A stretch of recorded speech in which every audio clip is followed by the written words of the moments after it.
Puro plastic lang naman to. Polycarbonate. Ang ganda ng likod. Ang ganda ng camera. Camera ba? Ang ganda ng design.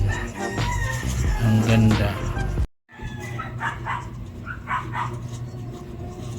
Unboxing tayo ngayon mga bossing. Oppo A18. Ito na yata yung pinaka the best na entry level smartphone this 2025. Pero alam ko 2024 pa ito na-release eh. Kaya lang medyo sumikat talaga siya ngayong taon na to. So wag na natin patagalin pa. Unbox na natin to. Papakita muna natin yung mga nasan dito. Ang ganda ng ano nito. Ang ganda ng ano niya, design niya. Kung hindi mo alam yung ano price nito, isipin mo kasi galing Oppo yung may gawa. Ano, akalain mo talaga na 10k pataas yung price.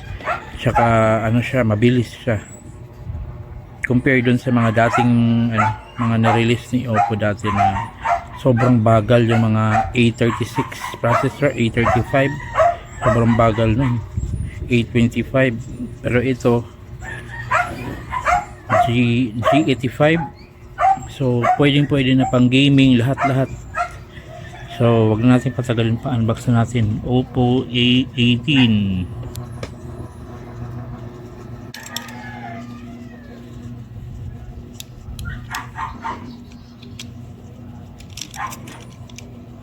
Nihirap pala tayo yung ano. Ayan.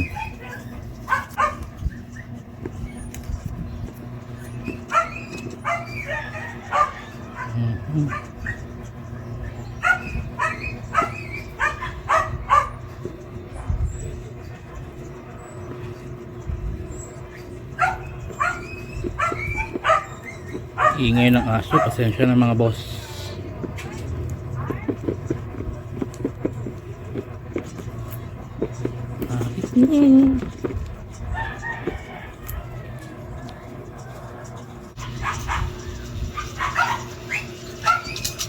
Diyan ka sa tabi. Huwag natin sarain kasi ano yan, sa collection natin yan. So ito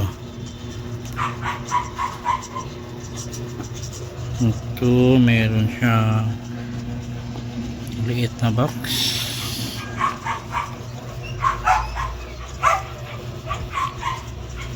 Yan. Dan dito yung jelly case at mga paperworks.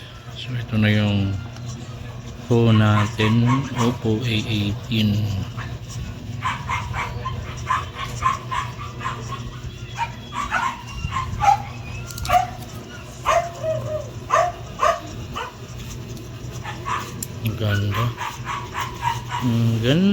Ganda.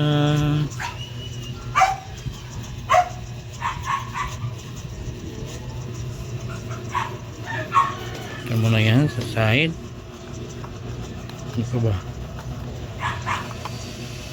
Ito na charger.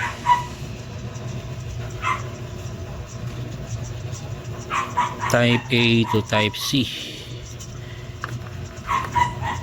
Mga entry level phones ngayon naka Type C na talaga lahat. In-implement na talaga yung sa sa EU na wala nang i-release na micro USB.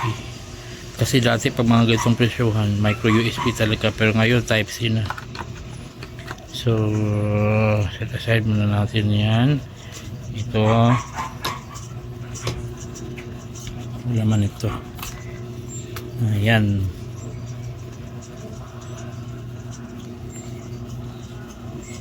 May SIM ejector pin,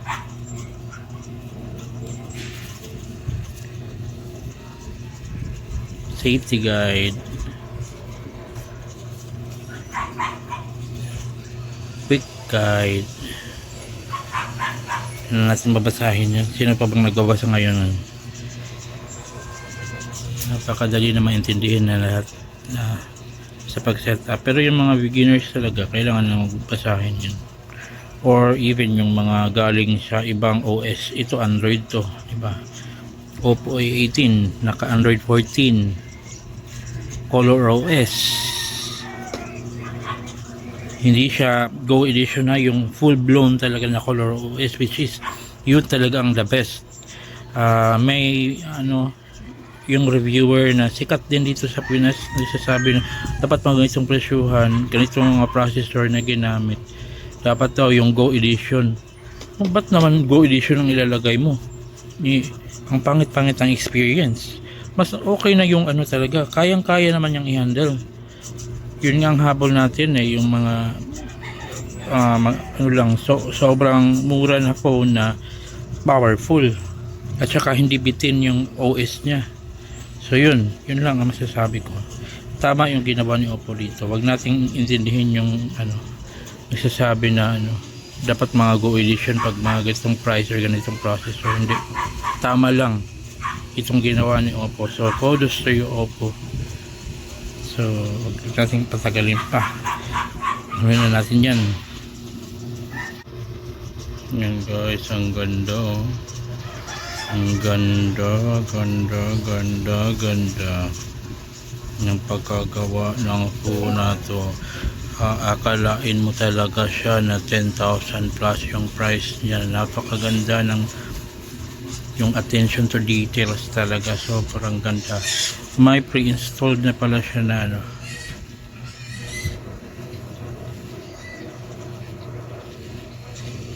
meron ba pre-installed? Meron, nakapako. Pero sa sobrang ganda ng pagka ano, hindi siya halata. Pero may pre-installed na screen protector. Meron na siyang fingerprint scanner sa side, yung power button. Ang ganda oh, ang ganda. Medyo matte finish yung sides niya, although plastic lang naman to, polycarbon. Ang ganda ng likod, ang ganda ng camera ba, ang ganda ng design, ang ganda. Tingnan natin kanya, ang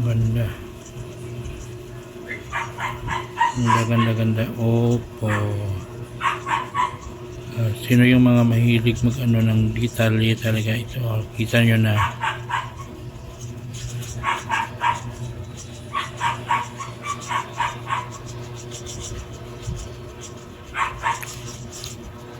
Single firing speaker lang siya, pero nabasa ko ano siya, up to 300% yung volume, malakas. At kahit na 300% yung volume, hindi siya basag kahit sobrang ganda ng music daw.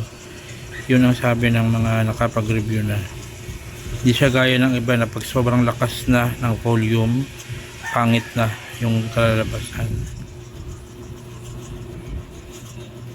So lagay natin yung SIM card at ano, post muna natin. Ito pala yung SIM ano niya, bossing.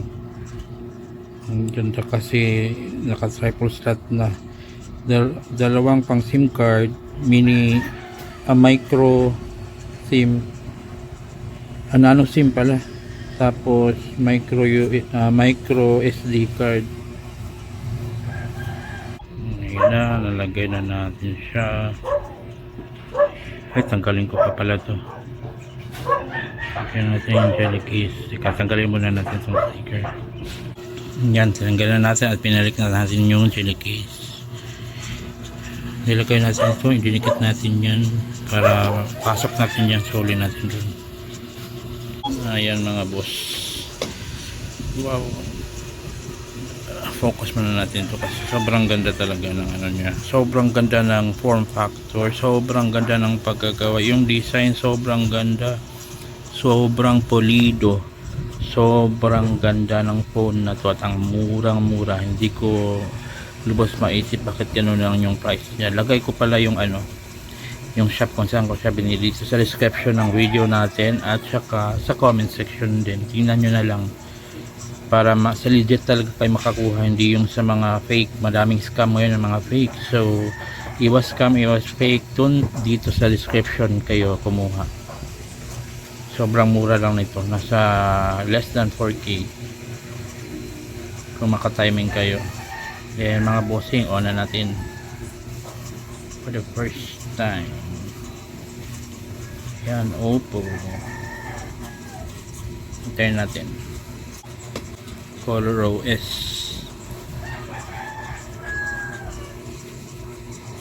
Yan, nakungumusta na.